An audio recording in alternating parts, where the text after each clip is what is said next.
న్యాయాన్ని పాతరేసి ధర్మానికి రక్షణ లేకుండా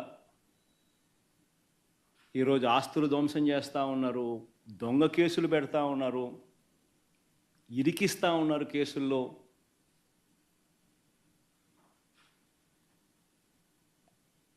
ఇష్టం వచ్చినట్టుగా రాజ్య పరిపాలన చేస్తూ ఉన్నారు.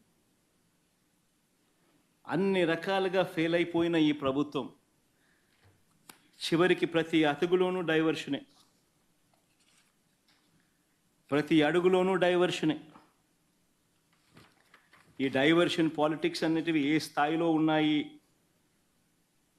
అనేది ఒకసారి గమనిస్తే ఆశ్చర్యం కలిగించే విధంగా ప్రతి అడుగులోనూ డైవర్షన్ డైవర్షన్ డైవర్షనే కనిపిస్తాయి.